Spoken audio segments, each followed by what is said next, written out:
Mateus capítulo 12, versículo de número 33. É a palavra do nosso Deus para nós outros aqui nessa noite.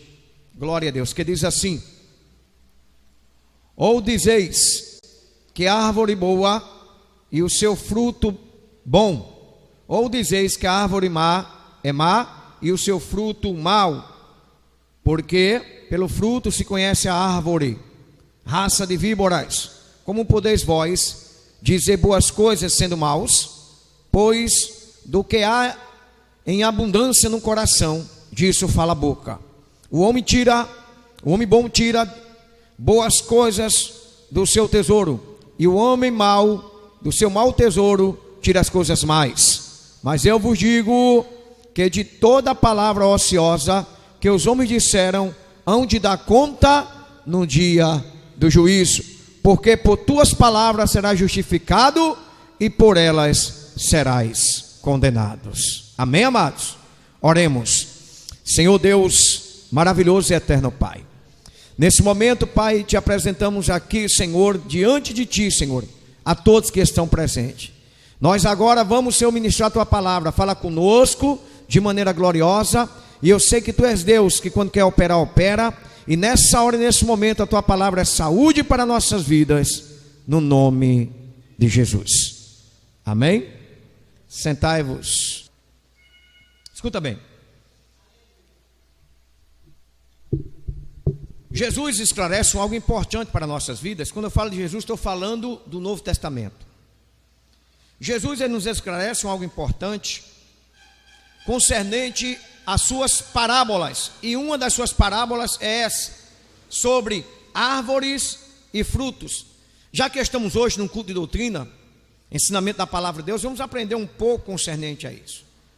Jesus, ele nos compara como árvore, e é necessário que nós entendermos que vamos demonstrar se somos árvores boas ou árvores más, através dos nossos procedimentos, porque Jesus, quando fala concernente ao fruto, conhecereis as árvores. Jesus está dizendo que uma pessoa, ela consegue ser conhecida pelos seus frutos. Fruto é os seus procedimentos, seus testemunhos, o que faz, o que deixa de fazer, como se apresenta, o que fala ou deixa de falar. Não adianta nós querermos, irmãos, ser aquilo que nós não somos, porque os nossos procedimentos, as nossas atitudes, o nosso caráter vai demonstrar quem somos realmente. Mesmo querendo ocultar alguma coisa, não vamos conseguir de forma nenhuma, irmãos, esconder o que realmente somos. Vou dar um exemplo aqui. A Bíblia conta a história de Lúcifer. Se você pega o profeta Isaías, fala concernente a ele. Se você pega Ezequiel fala concernente. Amados, entenda uma coisa aqui agora. Lúcifer, quando foi criado por Deus, querubim ungido, cheio, irmão, era completamente diferenciado dos anjos. Era um anjo exclusivamente que Deus criou com exclusividade para adorá-lo. Lúcifer, parado, já adorava o Senhor, porque ele era feito de músicas. Quem está entendendo, diga amém. Pífaros, tambores, as suas passadas eram músicas para os ouvidos do Senhor. Observe uma coisa importante aqui. Deus determinou que ele fosse o maestro, executasse, né, amados? Uma coisa tanto que Deus ama, que é a música. E ele achando que essa necessidade de ser, ou melhor, esse algo maravilhoso, ele achando que aquilo ali não era satisfatório para ele, ele queria ser semelhante a Deus.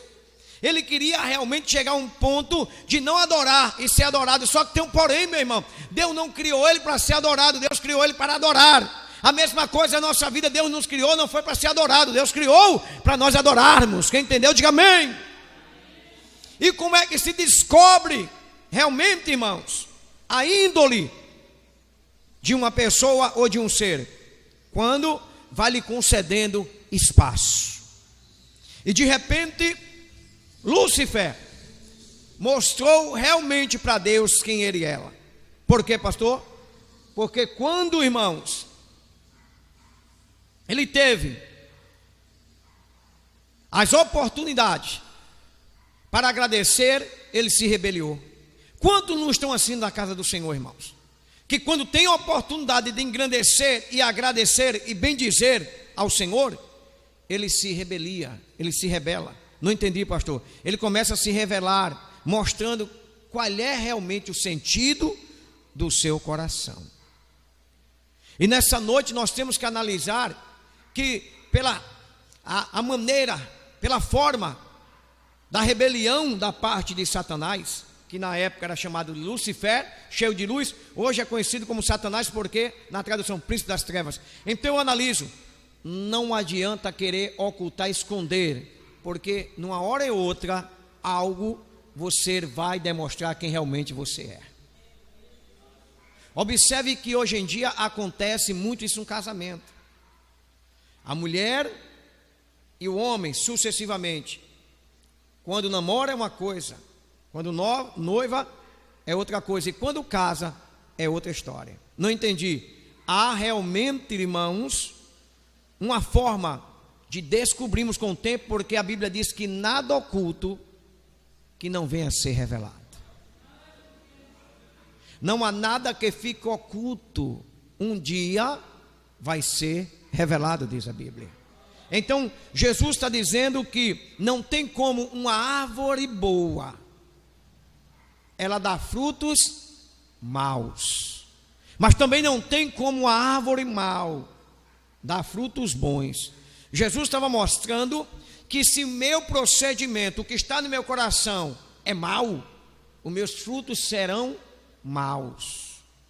Se dentro do meu coração há coisas boas, há atitudes boas, os meus frutos serão completamente bons.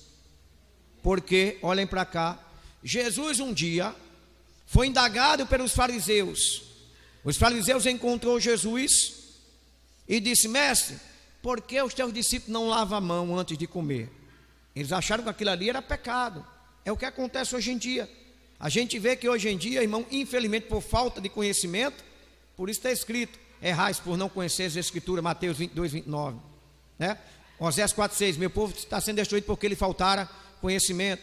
Pedro diz: crescei na graça, mas no conhecimento. A gente vê instruções bíblicas para nós se aprofundarmos no conhecimento.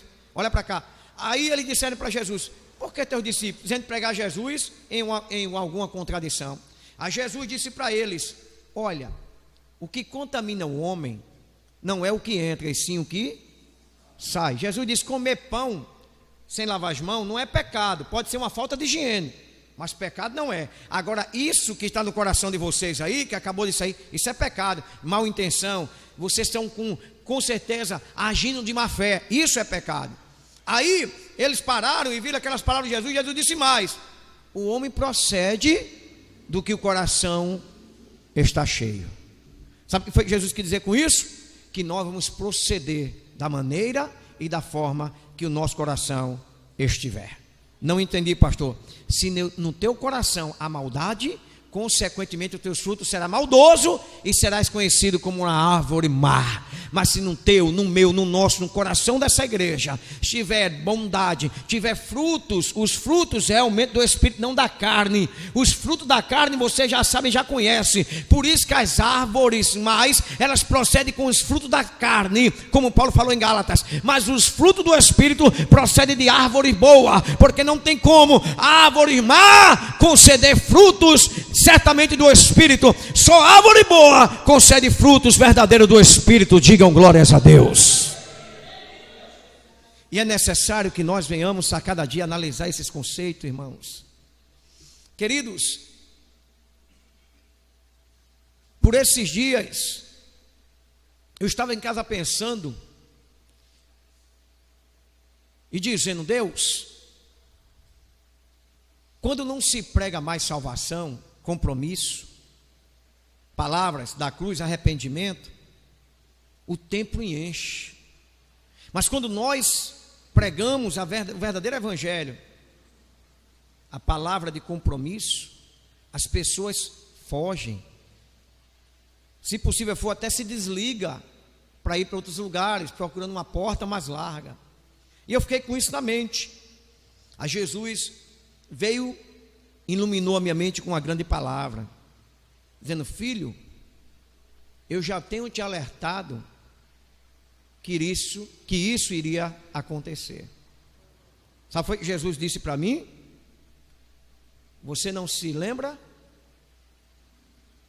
que quando chegar esses tempos próximo à minha volta, o amor de muito vai esfriar?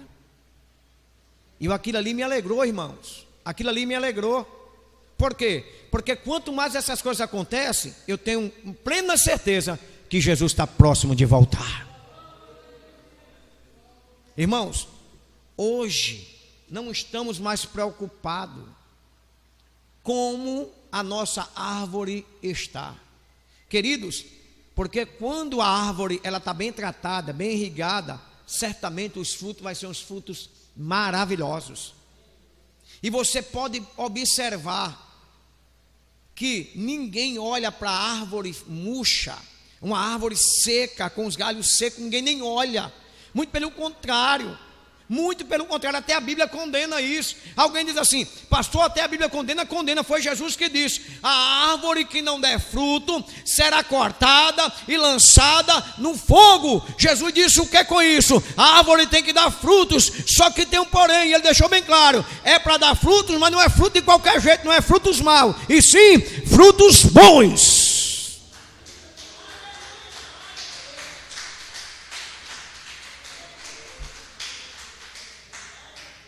Escuta, não é porque a Bíblia me ensina a dar frutos que eu tenho que dar. Se eu sou árvore, eu tenho que ser árvore frutífera, que eu tenho que dar frutos maus, não.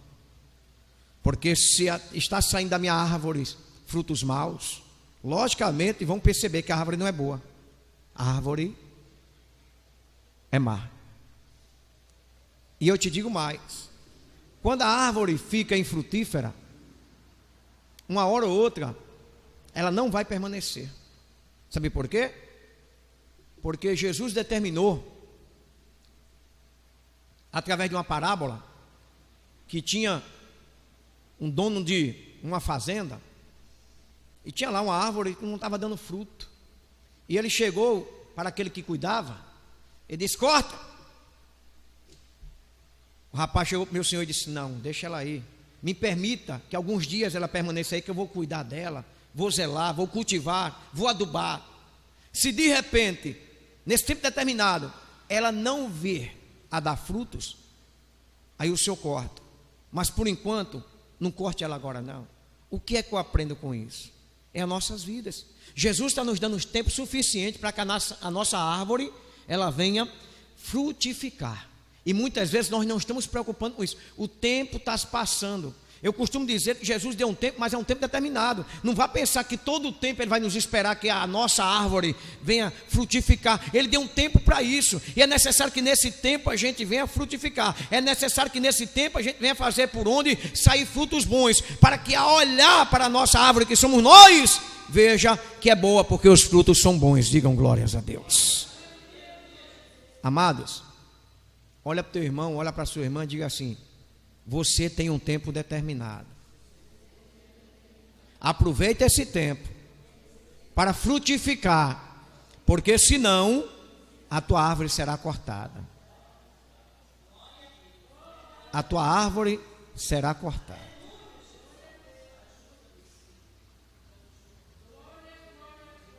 Só que tem um porém. Jesus, olhando para eles, eu vejo aqui a mesma palavra de João Batista, né? Raça de víboras, como podeis vós dizeis coisas boas, sendo maus? Irmãos, não tem como um coração maldoso sair coisa boa da boca. Não tem como. Jesus estava dizendo isso: vocês andam em atrocidade, praticando situações que me desagradam, e vocês querem abrir a boca e dizer coisas boas se vocês são maus? Não tem como. Queridos, hoje infelizmente a gente vê isso dentro do Evangelho.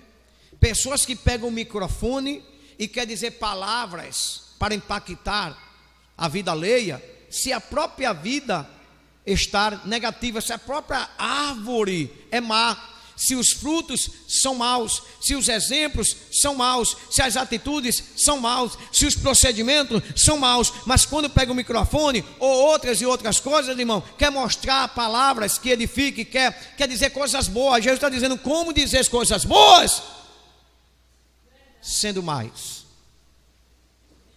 Nós temos que a cada dia pensar nisso. A nossa vida em si, ela é um exemplo para alguém, tanto pode ser para a parte do mal como para a parte do bem. E a cada dia nós temos que analisar fruto após fruto. Sabe por quê? Porque tem árvore que ela começa a dar um fruto bom, com o tempo ela começa a dar um fruto bichado, depois não dá mais fruto, daqui a pouco fica infrutífera. O perigo está aí. Se a gente analisar qual tipo de fruto a nossa árvore está concedendo, nós vamos tratar. Porque se sair um fruto bichado, aonde foi que errou? Peraí, faltou o quê? O porquê desse fruto sair bichado? Então vamos cuidar, para que quê? Para que venha a ser sarado o fruto, para que a árvore continue dando frutos bons. E muitas vezes nós não estamos preocupados, nossos frutos estão sendo assim de uma maneira moléu, e muitas vezes nós não analisamos que lá na frente podemos ter a árvore prejudicada por não analisar os frutos que estão saindo dela. Aí Jesus chega e diz assim: pois do que há em abundância no coração, disso fala a boca. Já expliquei. Quando o meu coração está de uma forma abundante daquilo que desagrada a Deus, eu vou proceder dessa maneira. Vai vir na minha boca aquilo que meu coração está cheio, eu vou expressar aquilo que está cheio. Se meu coração está cheio de alegria, as minhas palavras serão doces como mel. Se o meu coração está cheio de ódio, as minhas palavras serão como um fel, como um ferrão. Porque a minha boca vai falar o que está de abundância dentro do meu coração. Digam glória a Deus. E nós temos que fazer esse autoanálise a cada dia. Nós temos que a cada dia pensar dessa forma.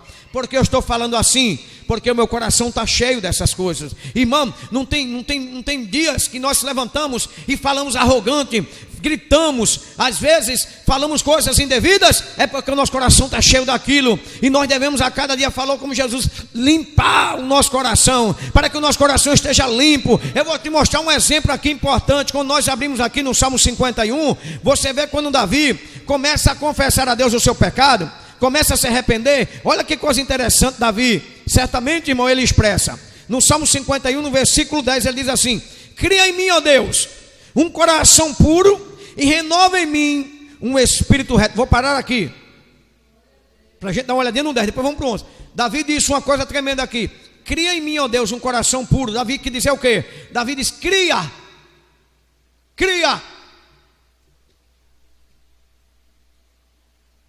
Tira esse, Pai, e cria um coração puro, porque esse aqui já não serve mais para te adorar. Esse aqui não é o coração que tu queres. Esse aqui não é o coração, eu também desejo, porque esse coração aqui não é um coração voltado para ti, não é um coração que tem o teu desígnio, não é o coração que tem a felicidade de fazer a tua vontade, não é o coração para te servir. A mesma coisa acontece em nossas vidas. Muitas vezes o nosso coração está precisando, certamente, irmão, de ser retirado. Para quê? Para que Deus crie dentro de nós um coração puro para lhe adorar em espírito e em verdade.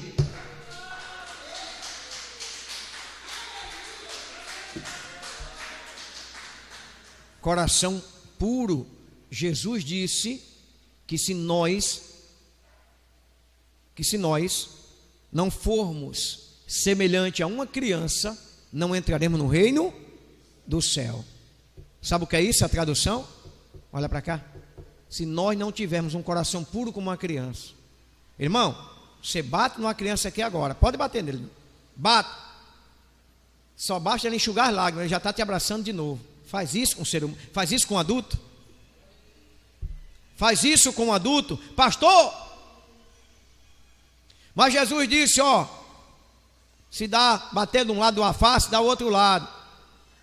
Mas entenda, Jesus não disse que você tem que botar o teu rosto para os outros bater, não. Jesus quis dizer para que você não revide aquilo que fizeram com você. Não entendi, pastor, o que Paulo fala em Romanos? Para a gente não, escute, para a gente não vencer o mal com o mal, vencer o mal com o bem.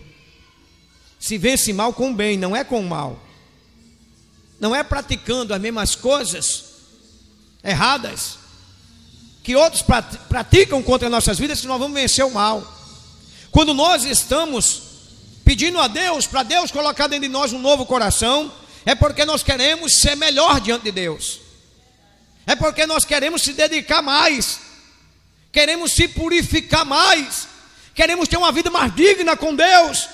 Não queremos viver naquela mermice, naqueles pecados, naquelas falhas, naqueles fracassos de vida. E sim, ter uma vida e a gente possa levantar a mão e dizer: eu vivo uma vida diferente. Graças a Deus, hoje eu sou uma pessoa transformada pelo Senhor. E essa transformação, irmão, ela não pode ser só em um dia. Eu expliquei para os varões que se batizaram, vocês sabem, né, amado? Descer as águas, as 5 vidas desceram as águas agora há pouco. Eu falei na ministração, antes de descer as águas, não é o batismo que vai transformar a vida de vocês, é o dia a dia vocês buscando essa transformação. O batismo é apenas um sepultamento. Estou sepultando, estou deixando esse pecado aqui na água, estou iniciando a nova vida com Deus, uma vida de comunhão. Eu falei isso para vocês, mas eu disse: o que vai fazer vocês se transformar é a transformação, ou melhor, vai fazer vocês ser fiel a Deus é a transformação do dia a dia. Como assim? Se hoje eu faço uma coisa que desagrada a Deus, amanhã eu vou fazer de tudo para não fazer mais. O meu coração tem que estar purificado de ódio, de mágoas. O meu coração tem que estar purificado de revolta. O meu coração tem que ficar purificado de tudo aquilo certamente desagrada a Deus. Pastor, não estou entendendo. Você está entendendo, amado, sabe por quê? Porque muitas vezes, se nós não purificarmos o nosso coração, acontece o que Jesus disse: vamos ser condenados pelas nossas palavras. Existe uma coisa interessante que se chama a língua. E eu falei agora, a boca fala o que está cheio o coração. Aí Davi disse mais, olha para cá: renova em mim um espírito reto. Você sabe o que é isso? Um espírito reto? O que é uma pessoa que anda em... Alguém diz assim: rapaz, esse cabra anda em retidão. O que é aquele que dizer? Esse camarada, ele anda no que é certo, ele não vive com as coisas tronchas, ele não vive em meio a trotes por aí afora. A vida dele é uma vida reta.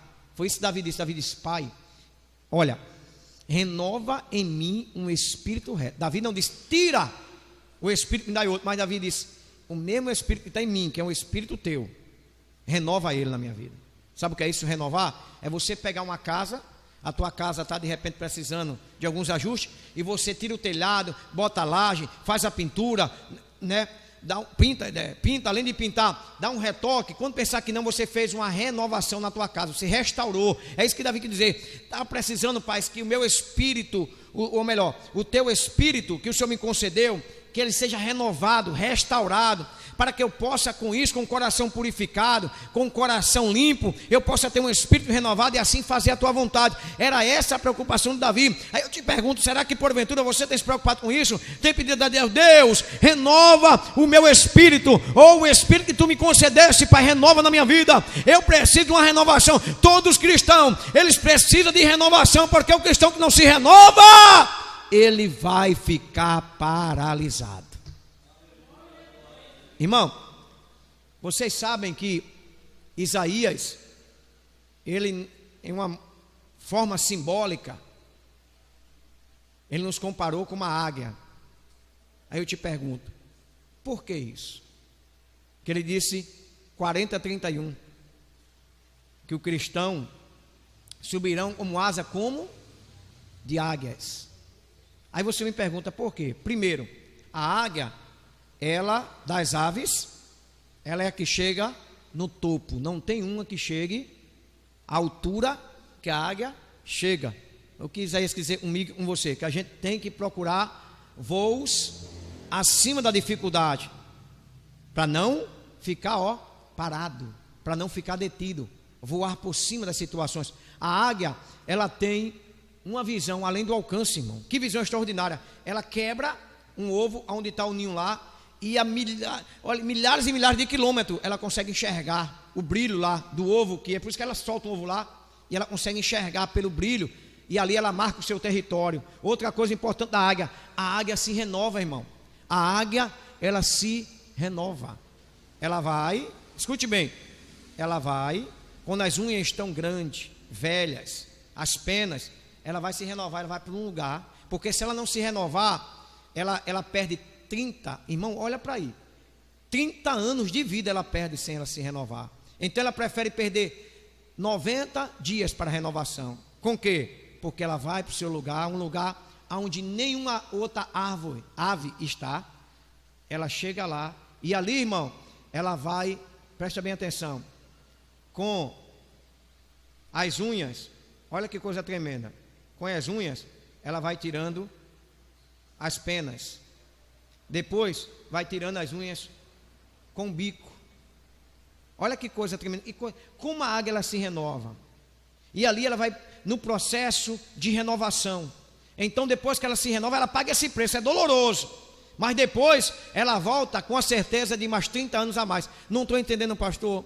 Eu estou te dizendo que é melhor a gente pagar o preço da renovação e viver mais na presença de Deus, do que a gente não querer se renovar e perecer. E tem muitos cristãos que, por não procurar um renovo no espírito, um renovo na alma, que é a sede do sentimento, um renovo na vida com Deus, está perecendo, está aí ficando na caverna, igualmente Elias lá detido, com a depressão, que não querer ver ninguém, não querer mais sair. E tem muitos assim, é falta de renovo, é falta de buscar a Deus para a renovação, é falta de acreditar que precisa de um renovo. E hoje aqui eu venho te dizer com certeza, Deus quer renovar o espírito dele na minha e na tua vida, e Ele quer limpar os nossos corações para nos dar vida nova perante a Ele. Digam glória a Deus.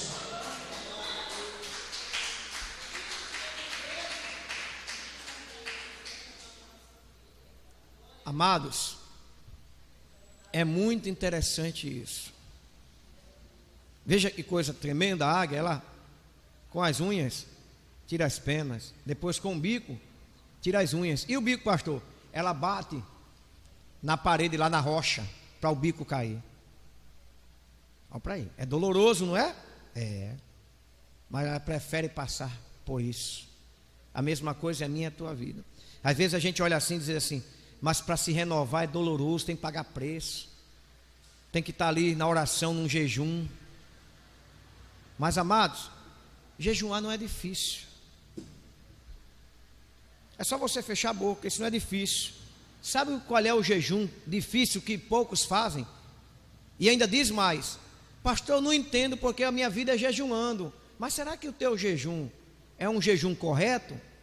Ou é um jejum de tolo? Porque existe o sacrifício de tolo. Como assim, pastor? Abra minha mente, eu quero entender melhor sobre isso. Vou te explicar. Tem pessoas que fazem jejum de alimento, né? Ele se abstém de alimento, mas a língua continua afiada. Ele faz jejum de relacionamento. A esposa e o esposo entram num conselho. Olha, nós vamos jejuar. Amém. É bom também? É. Mas a língua não está jejuando. Aí eu te pergunto, por que não muitas vezes não fazer um jejum da língua? Que é isso, pastor? Você está jejuando, mas está pensando mal do teu irmão.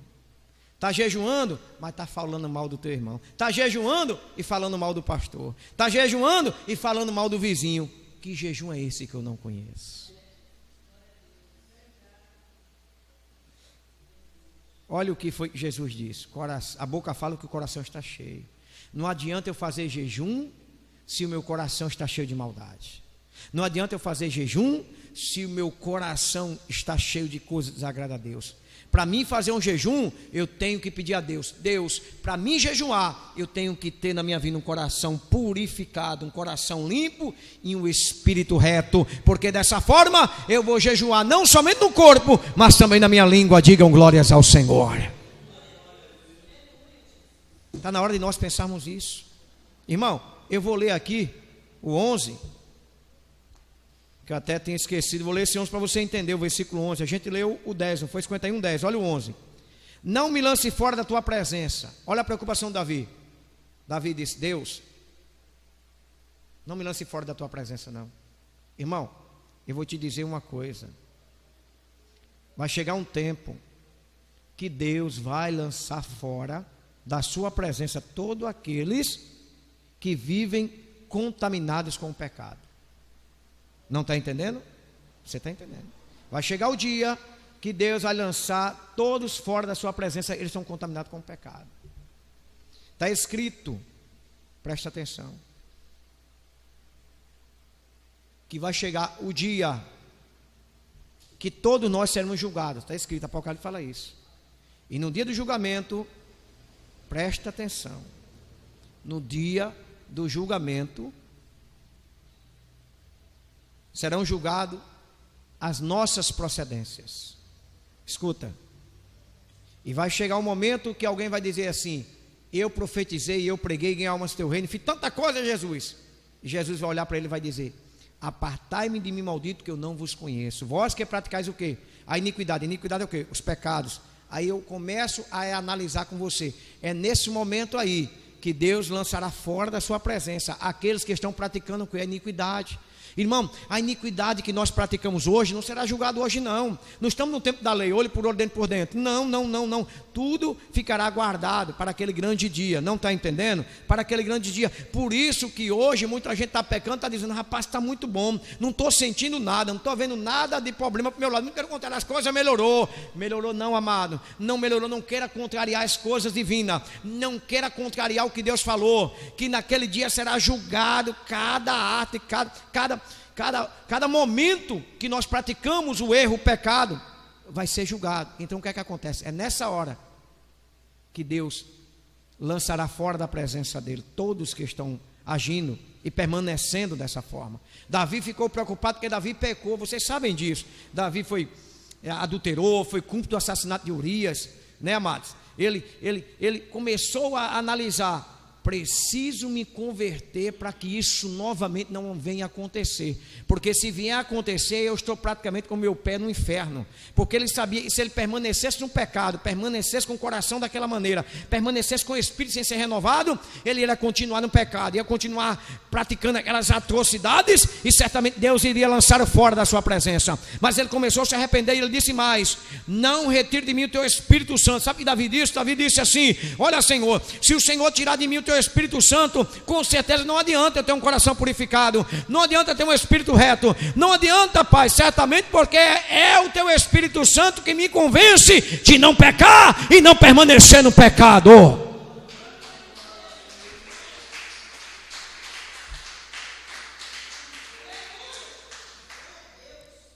Que convence, irmãos, o homem é o Espírito Santo. Mas o Espírito Santo não fica onde não há santidade. Ele não permanece em templos sujos. Por isso que Davi tinha certeza que para que o Espírito Santo permanecesse, ele tinha que ter um coração purificado, limpo, um espírito reto, na presença de Deus, para que o Espírito Santo permanecesse. Aí o que eu não entendo é que muita gente diz assim: estou cheio do Espírito Santo. Cheio do Espírito Santo. Às vezes na prostituição, às vezes bebendo, né, irmãos? Querendo o mal do próximo, em meio de coisa errada, envolvido com jogos de azar, e ainda chega na igreja marchando dizendo: estou cheio do Espírito Santo. Tá não, está cheio do engano. Está cheio do engano. Amado, o Espírito Santo não habita em qualquer lugar, em qualquer templo, não. Muitos que pensam isso. Tem muita gente que pensa que marchar, pular e saltar é Espírito Santo. A evidência do Espírito Santo, irmão, é totalmente diferente. Não que eu não queira aqui dizer e afirmar para você que uma pessoa que é cheia do Espírito Santo não marcha, não pule, pode. Mas isso não quer dizer plenamente que é evidência do Espírito Santo, não. Como é que uma pessoa que está praticando todas as atrocidades, com um coração duro, mau, com determinações errôneas, fazendo o que é mal, envolvido com o que não deve, aí porque numa emoção, aí pula, salta, aí alguém ainda diz: opa, ali com uma irmã, o irmão está cheio do Espírito Santo. Não, aquilo ali não passa de uma emoção, e às vezes até muitos não passa de uma ação da carne. A evidência do Espírito Santo é diferente, irmãos. Louvado seja Deus. Quem está entendendo, diga amém. Por isso que tem muitas pessoas aqui, irmãos, que muitas vezes eles congregam conosco, eu sei disso, mas eles comentam: rapaz, o pastor é pentecostal, porque eu conheço o pastor de Deus e Amor, e o pastor é pentecostal. Nós somos pentecostais, mas não quer dizer que porque é pentecostal tem que estar pulando na carne, uma emoção da carne, fazendo coisas indevidas, ainda dizendo é o Espírito Santo. Não. Sabe por quê? Porque certamente uma pessoa está calada aí, está dando glória a Deus ali, sem pular, sem marchar, sem muitas coisas, não quer dizer que aquela pessoa não esteja com o Espírito Santo na vida. Está sim, muitas vezes, e às vezes até está achado como não, às vezes até está achado como crua, como cru, como não está sentindo nada, só porque não está pulando. E muitas vezes está mais cheio do Espírito Santo do que muitos estão pulando e saltando dizendo que é Deus. Amados, o que é que a Bíblia fala? Eu falei agorinha. Quais são o fruto do Espírito? Quando a gente vai para Gálatas, abre tua Bíblia em Gálatas. Louvado seja Deus. A gente pode ver algo importante aqui. No capítulo 5, digam glória. Olha o fruto do Espírito quais são. Versículo 22. Mas o fruto do Espírito é caridade, gozo, paz, longanimidade, benignidade, bondade, fé, mansidão e temperança. Olha o fruto do Espírito Santo quais são. Como é que uma pessoa que está cheia do Espírito Santo, ela diz que está cheia?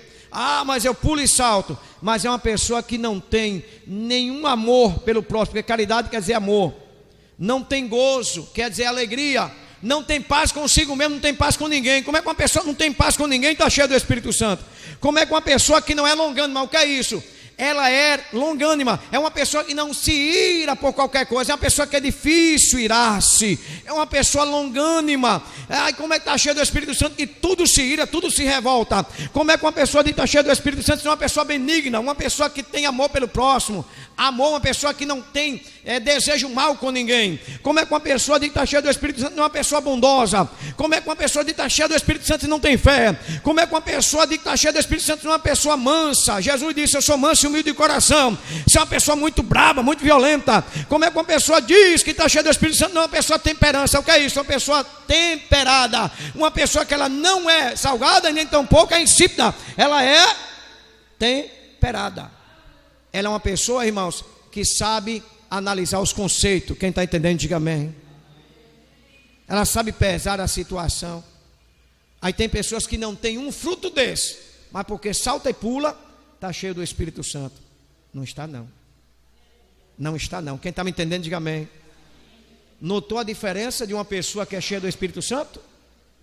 Agora, para a gente terminar, Jesus disse assim: o homem bom tira as boas coisas do seu bom tesouro, e o homem mau, do mau tesouro, tira as más coisas. Eu vos digo que de toda palavra ociosa que os homens disseram, hão de dar conta no dia do juízo. Olha aí, irmão, cuidado com a língua. Tiago disse o que para a gente? O que foi Tiago falou para a gente? Que a língua está posta em meio aos nossos membros, olha para cá, que pode contaminar o corpo inteiro, e com ela a gente pode incendiar um bosque. Sai faísca da nossa língua. Sabe o que Jesus quis dizer? Cuidado que vai falar, hein? Cuidado, porque aí ele completa: porque há de dar conta, pelas tuas palavras será justificado, mas por ela também vai vir a condenação. Vou deixar um exemplo para a gente encerrar. O sábio Salomão disse uma coisa tremenda. Ele disse que comos maçã de ouro em salvas de pratas, assim é a palavra dita no seu tempo. A Bíblia diz que como maçã de ouro na salva de prata, olha para cá, ouro e prata, é semelhante a uma pessoa que no tempo certo abre a boca para se expressar suas palavras. O que é isso? Que tem muita gente que só abre a boca na hora errada, só abre a boca na hora indevida. Quando nós formos abrir a nossa boca para dizer alguma coisa, vamos pensar no que pode acontecer através daquelas palavras. Queridos, alguém se conseguisse dominar a sua língua, Tiago fala que seria varão perfeito. Mas infelizmente nós não conseguimos. Mas Jesus está dizendo, vai dar conta. Seria tão bom que todo ser humano, quando fosse abrir a boca, ele lesse isso aqui, ó, esse versículo 36.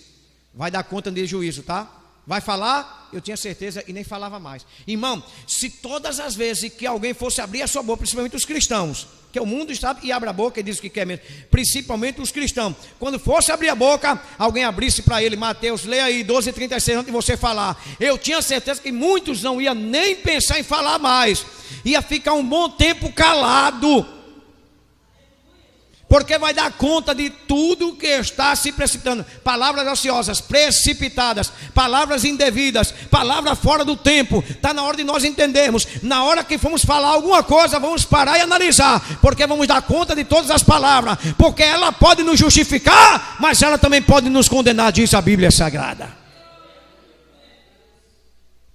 Então, vamos ter bastante cuidado com o que nós vamos falar.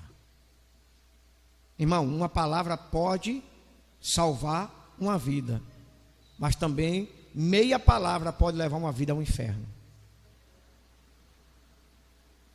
E nós temos que pensar nisso. Queridos,